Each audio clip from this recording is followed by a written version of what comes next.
Thanks, guys. So we are a nonprofit, and we are run by volunteers. We've run since 2018 with the sole purpose of providing a safe space where anyone can come and learn about all things Web3. So I'm very excited to welcome you all here today. How many of you guys have been to CryptoMondays before? I see show of hands. Wow, okay, welcome back, guys. And how many of you are here for the first time?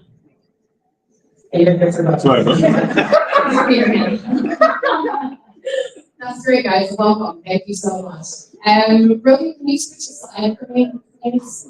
I just want to do a quick shout out to our sponsors. So as a nonprofit, we really do rely on the generosity and the support of our sponsors. So just give a big shout out to Stewie, to Economy, London Blockchain Conference, Kudos. Anything got some Kudos people in the house? Say hi, Kudos. There she is. And Paul as well. So I just want to introduce Michael. A lot of you guys know Michael Vernon. He's representing ICP and also Foundation Venture. Hey. Thank you very much. First of all, massive thank you to you for making the community that is CryptoMondays. Without you actually being here, then this would just be like a complete standing for the and secondly, massive thank you to the CryptoMondays team and everything that you guys do. So, what is Foundation Ventures and what do we do? Foundation Ventures is here to provide support on all levels of building out an ecosystem. So, what we do first of all is we connect LPs to VCs, whether you're Grayscale, Galaxy Digital, Pantera. We find old school family offices, people like Redwood that make plates or companies that make like chairs for 400 years and teach them about blockchain. So, we did that for 5 years. Build up that network, and then what we do is we take those VCs that we house fund their VCs and bring them to community events like this one here, or like the ones that we do with different superteams around the world. And then finally, what we do is we help out different ecosystems. So originally we started off working as you know, used to be part of Superteam UK, still very, very proud of Superteam UK network. We have all over the world. I recently did an event called Solana Summit 2020, where it was the top 20 Solana products from across the Solana ecosystem in APAC, and then put it in front of 20 VCs. So, GSR, we're in the building, Rekt, we're also in the building, Mechanism Capital, so on and so forth. Now, why did we choose to work with ICP? Because one of the things we noticed in the space is that everyone's all about decentralization. Does everybody agree? We have something like decentralization. Okay, cool. Everyone likes decentralization. Unfortunately, most people are actually doing things that aren't decentralized, and they're hosting everything on Amazon Web Services. So we was a bit like, well, that doesn't really make sense. So we saw at ICP and realized that what they do is they've got a technology called Chain Fusion, which allows people to build and host on their decentralized network instead of using Amazon Web Services, and then have your token appear on Solana, on Bitcoin, on the EVM network. So we found that this is the true answer to decentralized products. So if you're interested in building an actually truly decentralized products, come speak to me after. So thank you very much for listening to my very important talk. I'll be my body. You'll see me around later on. Thank you. That was really nice. And now we hear from Cap, Stephen, aka Cap. Where are you at, Cap? So I just want to say a big thank you to Solana Superteam UK for hosting us again. I think this is the second or third time. So we're very grateful. I love being part of the community and being here. So here's Cap. Thank you. Well, also thank you everyone for being able to join us. What you're in right now is our London Startup Village. So we've been running this for the last week, and it's open for the next couple of days as well. It's where we're able to kind of bring everyone together, and what we want to try and do is educate people on the use cases of the Web3 system. And you can see in the gallery here, each day that's been changing and showcasing different parts of the ecosystem. So today is the DeFi Day, so it's also going to have a pretty cool DeFi panel. You guys learn everything about decentralized finance. Tomorrow is the institutional day, and then Wednesday is the mobile consumer day. And we've been doing this in partnership with CoinBank. So this is Simon Swift's script. I don't know who's heard of him before. He got famous and he'll go around telling people what's your dream. And he went on TikTok and Reels. He's got 50 million followers across all these socials now. And one of the big things he did was buy a staircase in London, stick a ring doorbell on it, and said, come here and picture a dream, and then you react to it, and then you get thousands of leads overnight. So we've done this in collaboration with them, and we actually have a doorbell here. So if anyone has a dream, something that they want to build, as someone creates, I do encourage you over the course of the evening, head over to the doorbell, you've got 60 seconds to picture a dream, and we're going to get a lot of people in each system to react to it. So Simon's going to react to some, we've got local brands to react to some, Cash, who's the face of Jupiter, the biggest tech, to react to some, and so you guys will hopefully get a lot of exposure to your projects when you're building there, and you'll be able to come and join us on the journey. And we're opening up an accelerator for that as well. So to give away 100K, you have to support that dream even further, and being able to run a 6-week accelerator off the back of it. So feel free over the course of the year, go ahead and picture a dream. You can apply out for the accelerator as well. And if you're interested in getting involved with Superteam as a whole, we're an accelerator. So we focus on how we can be able to help founders with their business, or talent be able to get jobs in the ecosystem. So feel free to be able to speak to our little chatbot Dandy, let her know all about you, and we can be able to help open up the doors to help accelerate your career into the industry. So thank you all for coming here today. I hope you enjoy the evening. Okay, we also have a panel. I'd love to introduce Emma, who's our moderator today. Hi, Emma. Hi, everyone. Glad to be moderating this panel today. I've prepared a couple of questions that will be. Everyone who's been to CryptoMondays before know that we have discussed DeFi many times, but this time we're discussing DeFi from the position of failure. And we're going to discuss the red flags, the crisis management, and all the fun stuff. So I'd like to present our speakers. So today we have an amazing lineup. And I'm going to applause for our speakers. And I want everyone to do a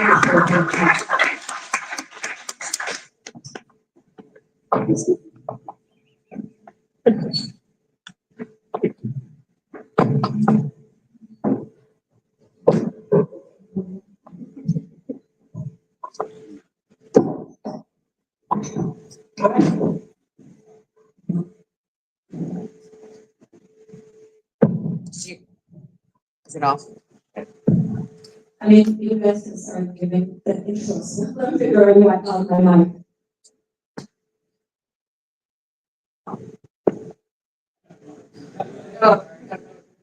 I'm Michael. I'm a founder of Oliver, and I'm involved and very recently also swapping household, launched on the credit solution, which is a about easy banking sector. And just launched the new swapping protocol as of last week. So, both Hi, I'm Lena Alicia. I'm product manager at Gemini, which is a centralized exchange, and we're licensed and regulated. We're in the UK, in the EU, and the US, and we're representing our London office, and we are also one of the Superteam sponsors, so we're sort of all around and on the pamphlets and have you here tonight. Let's chat. I'm Samantha. I'm a part of X. We're good investment firm, so we run early stage venture strategies where we invest in seed projects or Series A. We also run in the so we're a large liquidity provider across DeFi, so on different chains, different types of projects. But in that way, as a primary user of DeFi products. Hey, so I'm Matthew, the founder of Superteam, because quite an exchange. Also, like technology, my focus on fixing, and we're excited to be there.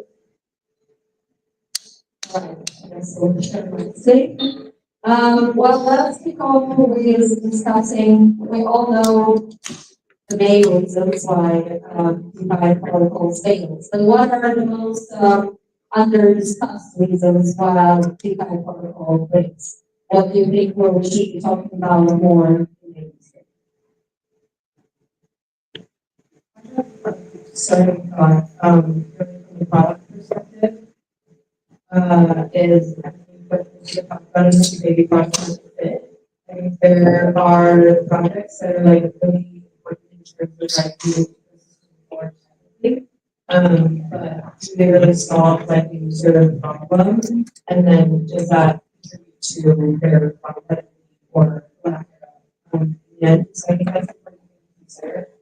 Not everybody is going to treat all those friends, but I think that's kind of first.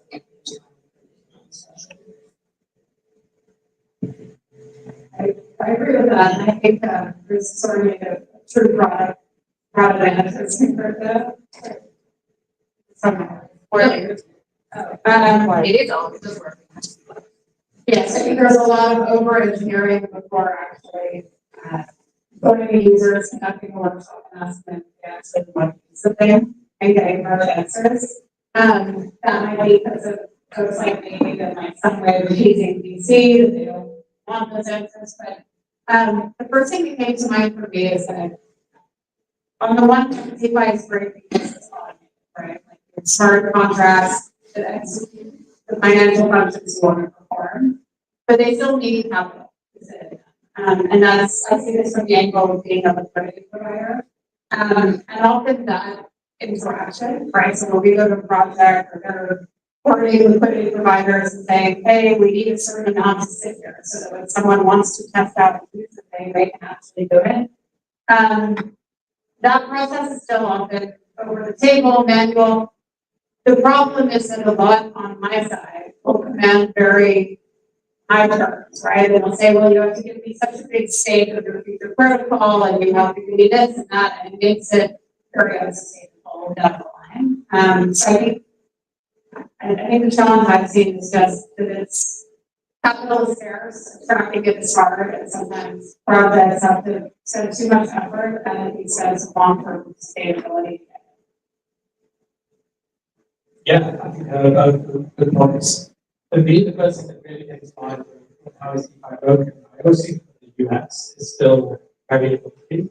If someone comes to me and says, oh, can I, most of my friends aren't thinking like, so when they come to me and ask, how can I use Euler? I'm like, oh man, where do I even get started? There's so many steps involved just like even code testing it out. And I still think there's a huge amount of work that we all have to do collectively to figure out how we can make it easier for people just to go on board and test out the products and get used to the new system. I think the solution is probably something to do with having Web 2 on the front end and Web 3 or DeFi on the back end. But yeah, there's still also work to do there. That's the first point really. Yeah, there's a DeFi power. Something we weren't really having on this, we get a lot of compliments about is the events about that, but it's still good compared to other DeFi protocols, whereas I want to see it someplace where it's good compared to using e.g. Coinbase. Sort of way. Yeah, probably like most of the time there is a way that uses solid execution and good market strategy, and most of the time also like took an initial also through like it's a fake self-marketing tool because if you handle it badly and in the end purpose, you should just do the whole project and go to the underlying tech is really good, and I think it's really something to honestly. Like you're not searching the entrepreneurs once like failed, it's in your project reputation will likely overflows. Yeah, I love those opinions. I mean, product market fit, bad UX, I feel like those are not just DeFi problems, but just the overall crypto industry problems. Yeah, I have an interesting opinion on whether one failed can kill the project. But this is something that we'll discuss a bit later. But now, the next question is, do you think the space has evolved in the past cycle? And I mean the space from the point of view of founders and also from the point of view of community, like does the community become smarter or more knowledgeable? What are your opinions? Yeah, I think the ability that the first analysts are actually involved in the ball in the space. Because yesterday, like it's a lot of that exchange, like super exchange, this is very to involve how people and it's kind of interesting because I think a lot of time ago, that work to become the ball players while trying to maintain the DeFi spirit, so yeah, so utilities which apply that. I would say, yeah, we are starting to learn more and more about the layout of the space. As I can see, who's been here for a long term, the cyclical nature of those really pressing times. I think finally it sort of feels like it's kind of obvious that people are now who are really going to stick out about the support. What kind of down cycle now, or up cycle, people just actually want to be here for the long term. I think that's what's changed among founders.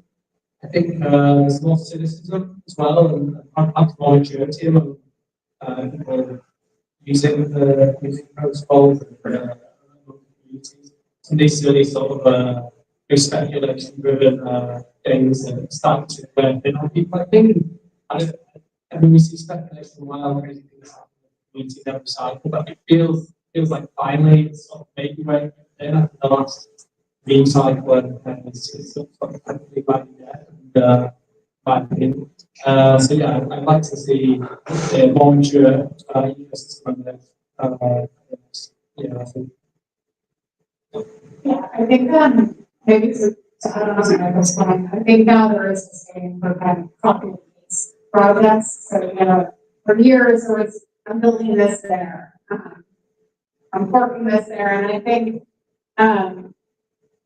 investors in the market space is not a little bit with that. So now the question then becomes, well, how are you substantively different, right? And for DeFi, I think often the answer now is, I'm helping this type of user build a portfolio. And so, I guess on a more wonky answer, my brain went to things like professionals doing, like risk segmentation.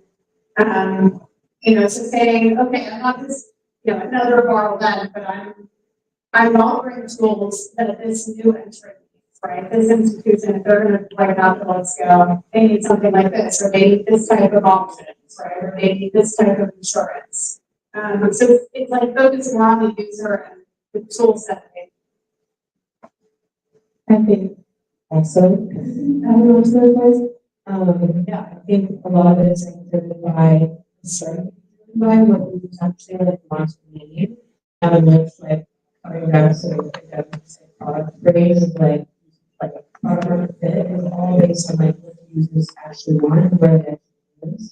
I also think that it's interesting to see the sort of like chicken and egg of the maturity of the ecosystem and being responded to by regulators. Like as in Europe, so looking at how to categorize the laws and how to then regulate them for protection purposes, right? And I think that is that's both a sign of the maturation of the industry and will also continue to accelerate that and like provide this sort of like underlying stability and trust in the industry. Yeah, thanks for those opinions. I love that. Especially I like comments on the citizens in the space. Obviously, from the point of view of our markets, I work a lot with communities and the tools that I have worked in the past cycle, and even the language of vocabulary. Everyone is so bored of revolutionizing, democratizing, all the words that were really booming in the past cycle. So I think there is certain cynicism in this case. As many people said before, we're all sharing the same problem. So yeah, artificial intelligence will help us reduce the same rate. yeah, exactly. So my next question is regarding technology. So the way things are built in crypto, there are lots of things that are being built on top of each other.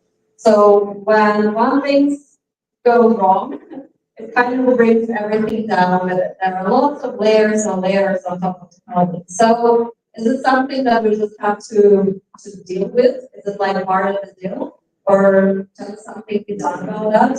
What do you guys think?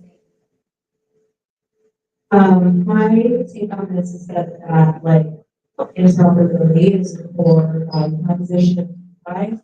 So I think that is probably here to stay in some form or another. I do think that the way that projects approach it and the transparency by communities about dependencies and the way that they, like, just coming from centralized exchange, like, how you're structuring your risk assessments, and what your risk requirements look like. I think that is probably what needs to change in response to that, rather than changing the underlying fundamentals of kind of the whole space.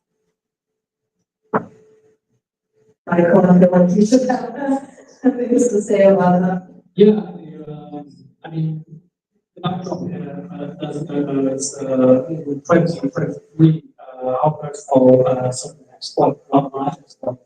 And very relevant to this question is that when oil went down at that time in March 23, it didn't just go down low, because it was composable. It also good price also at the expense of the dollar. So I think this is convergence is not easy. The DeFi is always much more efficient as a system, and so yeah, that's here to stay, and I think that's something we should celebrate. It's very difficult when you never protect against every risk, and so I think in the long run we have to build composable systems, but that are modular, where we can isolate risk to the extent that's possible. So when errors happen, we can try to contain risks. One of the other big advantages of DeFi, though, I mean, some risk isolation is a completely, most of it completely use DeFi. If you look when JP Morgan the big bank went down in 2008. You might be the next one. Thank you. But yeah, I don't think it's when Lehman went down, there's not all sorts of harmful damage. And I remember reading a story about them taking years and years to piece together all the damage and how it built the rest of the system. So one of the nice things I'd say about crypto is that we have this not only more components, but more great, greater transparency about all the systems connect with one another.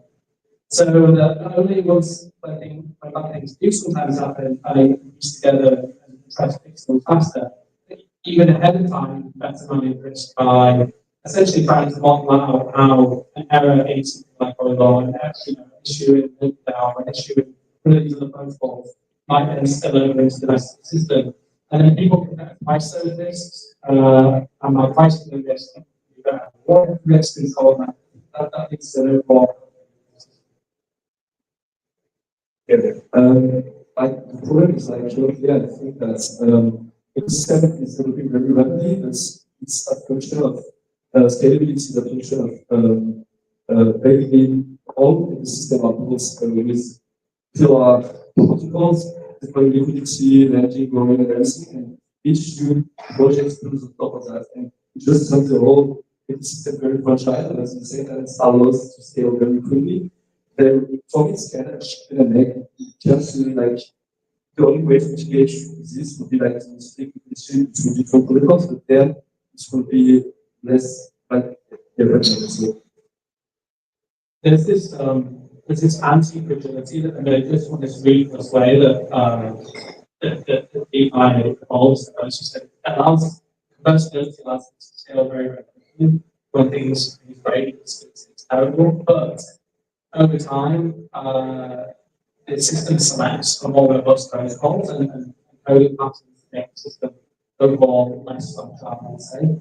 So we have these catastrophic exploits and things. Over time, progressively, I can slowly see improvements in DeFi, the overall ecosystem. So fewer protocol exploits. We're just selecting this anti-fragile system. I think 5 years from now, we'll see it is very, very common. Those kind of exploits are happening. Even if they don't happen, really first enter the space and everything is new to people, like anti-fragility is a pretty hot system. Will emerge over time. Yeah, right. I mean, obviously, I think we need to remember that this industry is new and lots of the things that are being built for the first time. But so it kind of gives some opportunity for failure, but when people's money are involved, it's kind of you're not so forgiving. So on the topic of favors, there were obviously lots of exploits in the past and lots of situations where protocols we thought are very strong were exploited or hacked or just lived killed. And now that we collectively analyze it, we're thinking, oh yeah, there were some red flags that we didn't pay attention to. We should have. So what are the red flags that you need to pay attention to? I think considering you guys are investors, so it's Yeah, and I also actually, prior to Rockaway, I was a big helper at super employers that are in Texas. So, what does Michael say? I shake. Because I think of, yeah, my reaction is a lot of the same stuff happens in the less environments. But to your point, you always have to bar with risk, measurement, those things. So kind of the red flags. So one is this, like common sense. You know, I think I want to bring up that. Like if your stable coin is getting 20% yield, you should be asking where that is coming from, right? And you know, we talk about explaining things to regular people. Like actually explain things, right? It doesn't say, oh, you don't just understand, it's all possible, it's synthetic. Because any rational person in business or finance or anything will look at you and say, what is the productive activity that is paying that return? Who is deploying that at a higher return and paying you 20%, right? And how can they pay that? So if it doesn't make sense, like that's number one.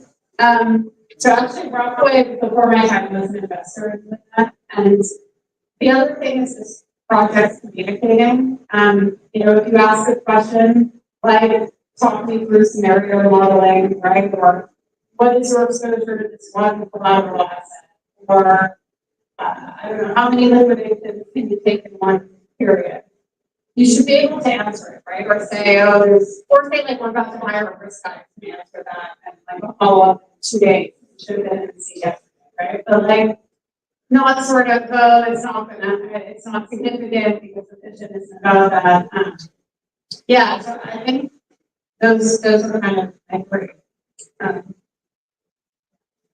Thank you for that. This is definitely common sense is my favorite, for sure. Anyone else have opinions for that? Yeah, I mean, lots. I would say, I mean, from a developer's perspective, it's fine. It's like because people talking about the reward without the side of the limits to go hand in hand. Right? So if you see a rewards, it's just a so it's about that. So it's about the outside of the equation. So listen to people who openly talk about this, especially in the context of sport. I think obviously using it for trying to do a due diligence on how fast they're going to market. Is it obviously else protocol? So I think it's best to qualify as protocol and is it well audited? Yeah, how many audits, how many times audits have?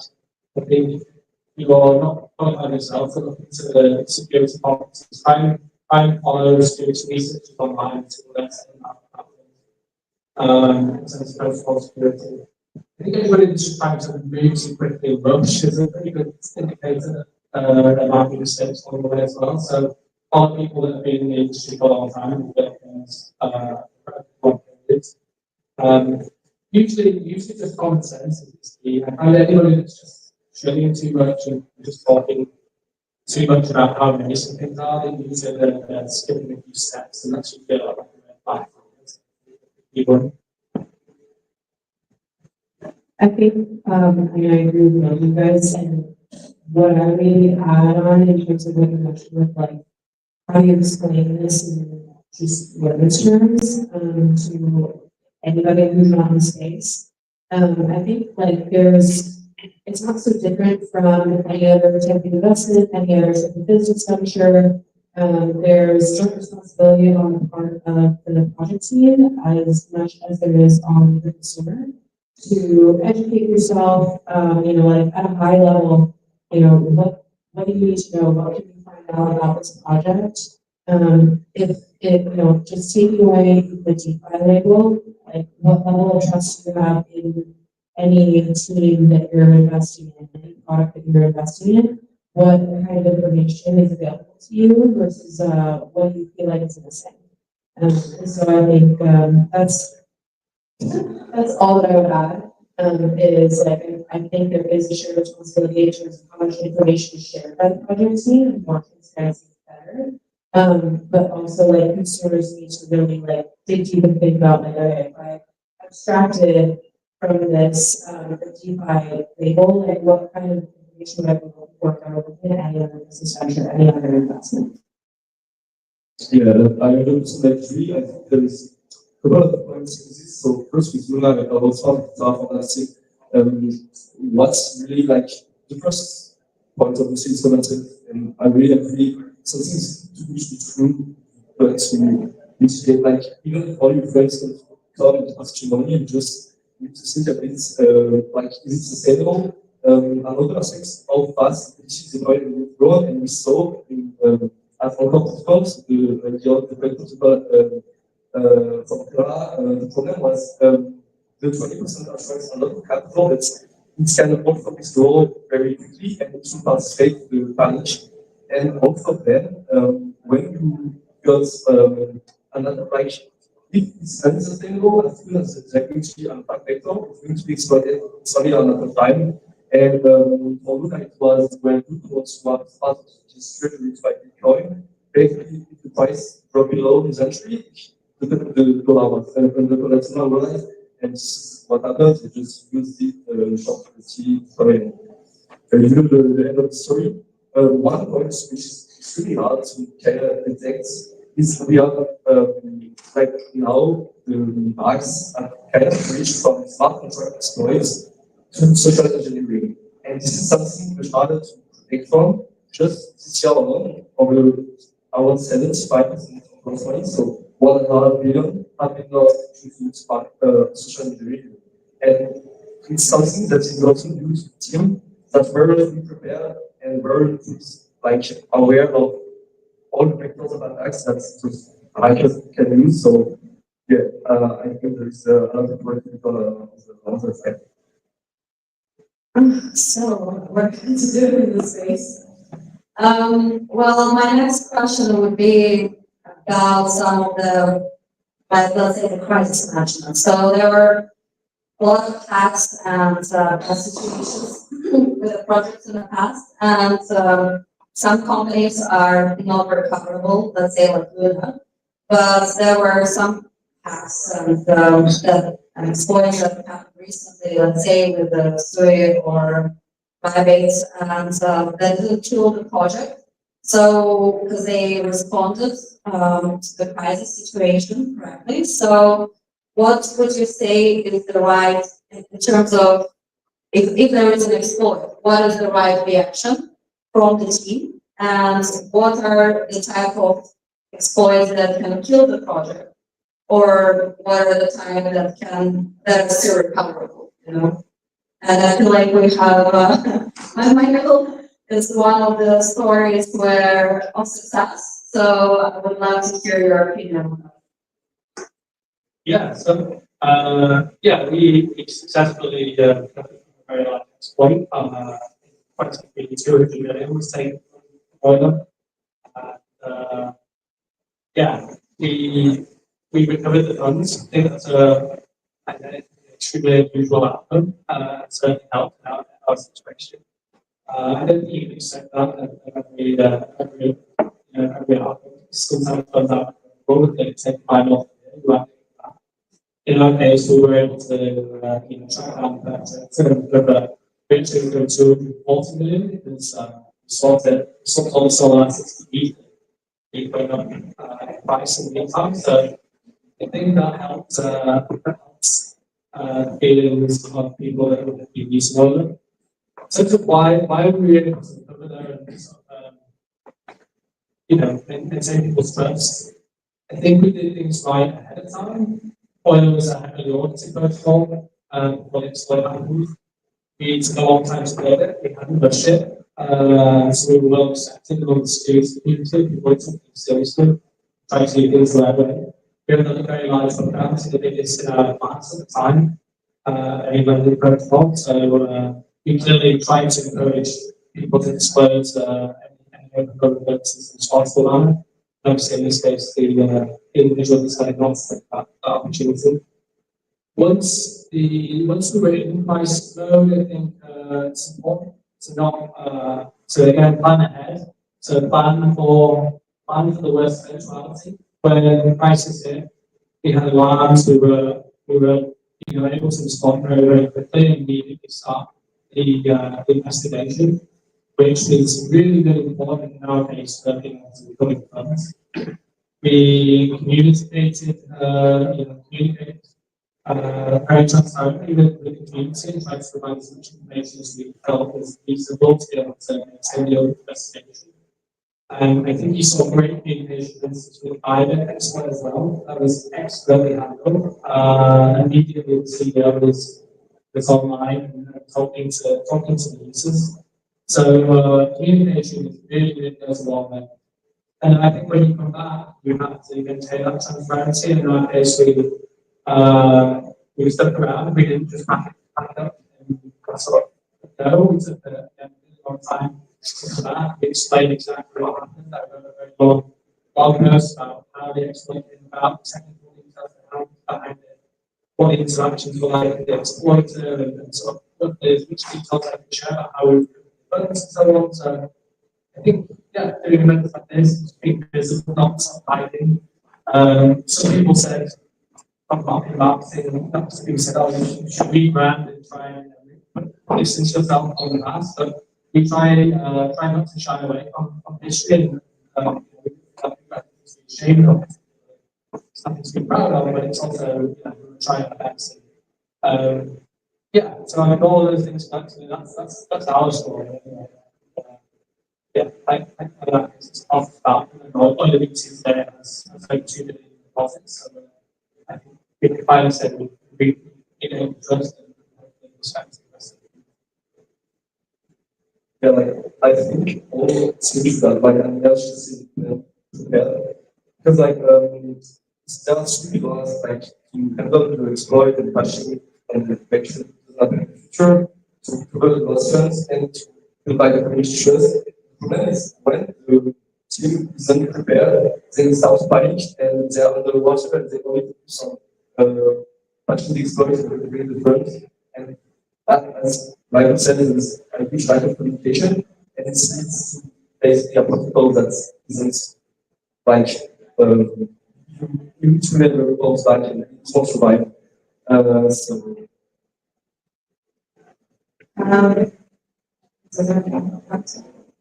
Do we have time for one more question? Yeah, okay. So obviously we talk about decentralization and trustlessness a lot in this space, but when in the times of crisis and if something bad happens, people, the community wants to put blame on someone and wants for someone to take responsibility and to kind of lead the crisis management. So what is this thin line between, I don't know, decentralization and centralization, I guess? Who should take responsibility?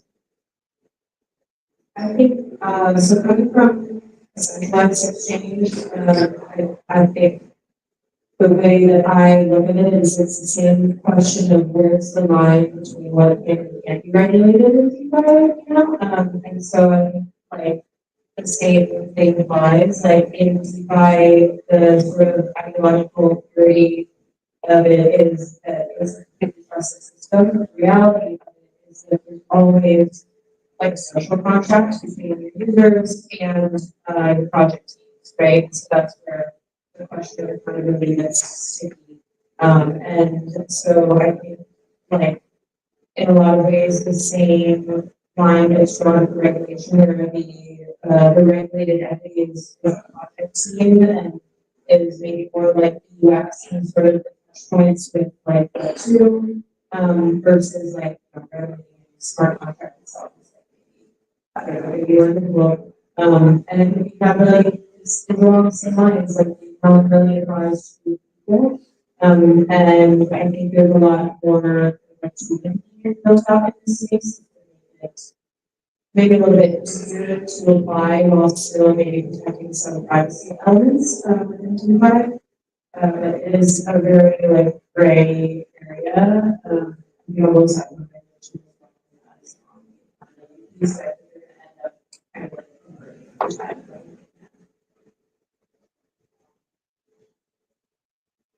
Yeah, I mean, I think, again, so much of this comes down to the, it's like understanding of risk and how to price risk.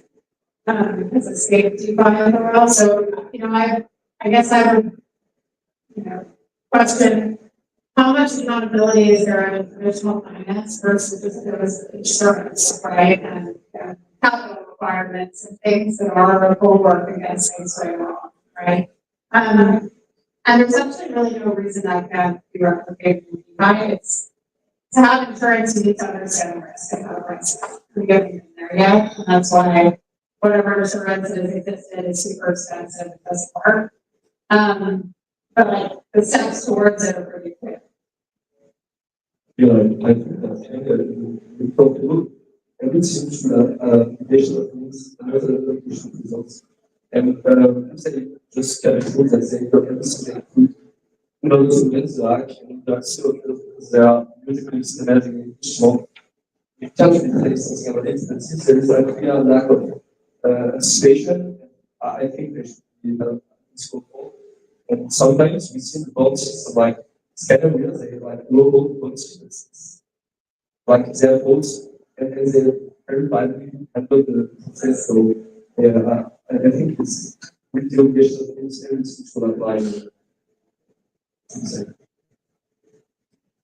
Yeah, I think developers use the light criteria where they new space.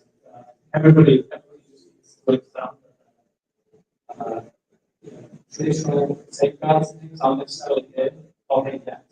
I think developers have to consider and use this to keep the ball to do absolutely best efforts to keep pushing the boundaries as possible to security and personality. But on the flip side, users need to accept that what is the best is absolutely get them. They really are concerns, but they need to collective data going forward and find that stuff. All right, I think this was the last question. Now we have some time for questions from the audience. So does anyone have questions for us first? Raise your hand. Let's raise your hand. So my question is, how bad is things get before they actually stop it? Oh, really fast. Yeah, really, really fast. I mean, I had one episode where I thought it was like an last up. So I was in the hospital in the recent movie. And the exploiter contacted me whilst I was in the hospital waiting over email, wanting to talk. I messaged my I was so intense. I said, just hold on for a second. So whilst I was there, I was in the sort of waiting session, and I heard all these alarms going off for somebody else who next to me started having a heart attack. So that was probably one of the lowest ones. There's multiple lows. It's incredibly steep. So yeah, it got really bad. But yeah, there's some weird moments of that as well. Now sort of a friend of mine who was now a friend I didn't know at the time, called Lawrence. So the interesting thing about the 61 is they happened just 4 days after my son was born. So yeah, my wife with my son and we could over the agency. And this guy puts my house with my newborn baby, a pack of beer and some sweets, and and then just walked to the driveway and said, "Who's this guy?" and Simon talked about life for and now we're great friends, and it's a really surreal moment looking back on it. It's sort of symbiotic, right? So it's quite interesting conversation he had about life at Simon. So he told me back then that one day this will all be behind you, and you will become proud of this, and obviously the person because like that, and it got much worse after that, but then it did worse, and I think I would say it's overall it was a great event, but I think that's really nice thing to get out. So that's my question. Anyone else question?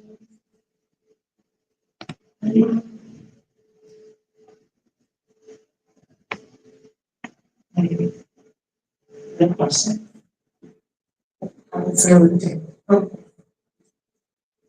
Thank you so much for all the information that you shared today.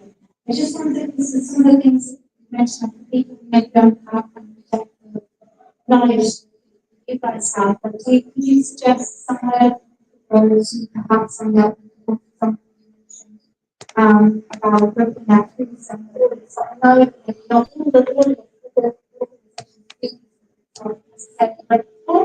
so like, how do you start kind of taking everything you can start and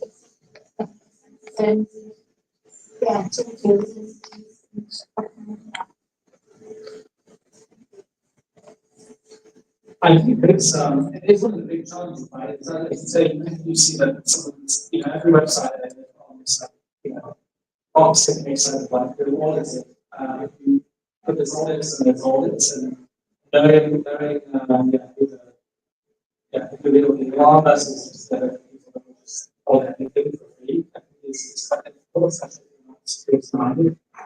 I think this is where sort of the soft social contract is play. What's great security researchers out there. So we'll talk about security issues in the industry. I think one of the best people for this is that's not stock consensus. Educating people about the kinds of risks that are out there. Maybe not so much personally, it was different. On that front, there's an interesting, there's a paper called Rekt, I think,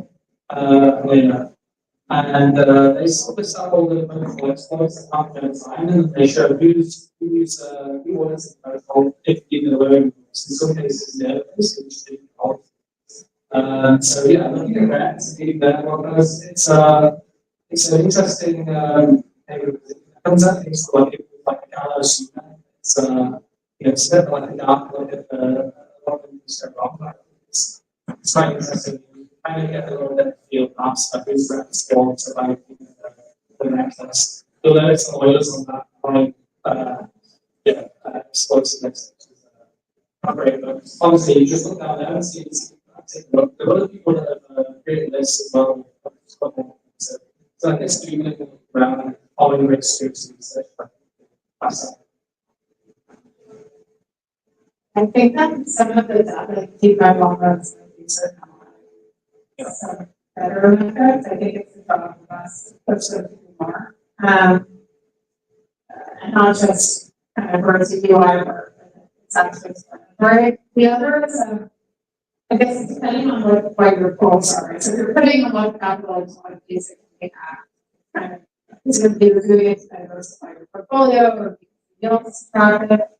There are some ways to do that that is similar to investing in the fund except not taking it. So there's a platform called Turtle that comes to mind. So it's called Turtle Fund. This one, I think there's a couple other like it, but they're first off, they are evaluating projects. So they're only listing ones that they correspond directly where they have the teams, diligence, do they curate, like kind of like but then now they're also adding where some managers will underwrite some of these and write up for it. So yeah, I think that's a good one.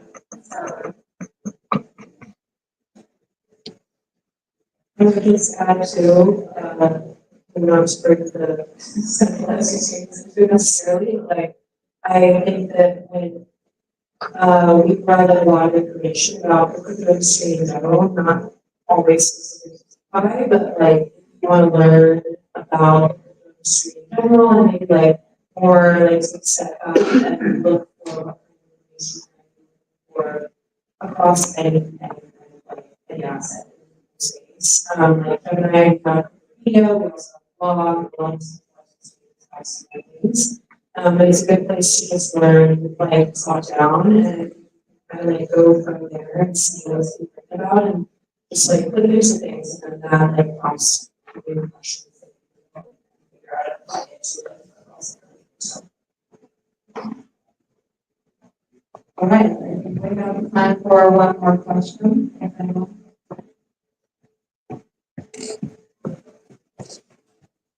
So I guess there's a mix of possibilities here. I know one of the things you mentioned is about social scams, but there's a lot of people that don't realise what it is, either hits them or they kind of learn. So I really good thing here some examples from you guys of either associating scams you can see or that you know. I can start from the marketing point of view. It's, I think the most popular kind of thing, if a journalist from Bloomberg reach out to you or some other big media, and they want to do like a piece of your project, and then they even have they copy like the LinkedIn profile of this. They take the LinkedIn profile of the same person. So if you kind of got them, then all things work out. The thing that I ask to do in situations like this is to ask to send email from the official, like send official company's email. And usually at this point, they kind of, they fall out. Yeah, also like things like developers, most of them kind of work and not you'll be targeted, like they'll be targeted by last thing, but they just send guys that should station in some code and with a macro and basically assistants say like it's pictures compared to the stories. So it's just like it's very hard to handle it. While like for some of them like you can just one concepts so because kind of analyze like pushing too much and on the other side just to keep people safe. And like provide this social engineering, it's like I think there's a lot of documentation you can look for and it's very interesting to see like all of these guys are targeted. It was really precise and it was like very well executed. So yeah, but you handle it great. So in the end, it's pretty bad. Yeah, we see quite a lot of these, that a lot of attention, this is, yeah, so some really interesting ones recently that have been quite popular. One is to, send somebody a meeting using an exposed account. Then at the last minute they cancel the meeting and then they'll send a Zoom link. And then they go into Zoom and then it's like, there's no sound, like, oh, constant chat, like, oh, there's no sound. Yeah, oh, and then suddenly pop up saying, yeah, there's no sound running, so it's lots of plugins. So I think anytime you open it off, you play with just that, if there's ever an issue, you get it out there, it solves the problem. That's a really nice part of this script that I've done recently. A few of the nice ones on emails and replace text with like time, unique character. So you can connect something on this. Yeah, even when you get an email from somebody's account, it might actually be from sometimes student accounts if the Gmail wants to be set up directly with the on records and things. So just being very paranoid about links, enabling if you're if you're using Gmail on security setup, but you can essentially just with the security settings effectively by greater protection against passwords. Just security keys that you can rely on people's security keys that are accounts. 2FA, WFO, mobile, these struggles that. Yeah, lots of this actually takes on taking advantage of you when you are in a hurry, I would say, trying to defense, like Telegram,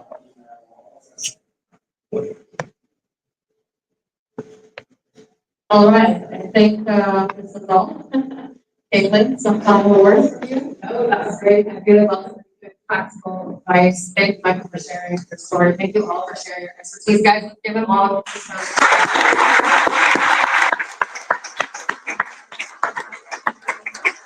We're gonna have two really quick announcements before we set break. It's Oscar in the house. Oscar. Oscar, let's go to the front. Rohit, can you change the slide, please? Rohit. Can you change the slide, please? Hi everyone. Caitlin, thanks for having me and allowing me to come here and promote a non-Web3 event that's going over at Greenwich University. So anyone who doesn't know me, my name is Oscar. I used to run a hub over in Canary Wharf. We weren't this plush or this fancy. We didn't have that budget, but we had 2 years of working with DeFi, Web3. We had fun. And then I had the pleasure of meeting CryptoMondays, and we've now moved on to working with academic institutions and community groups. These are people who don't know what Web 2 is.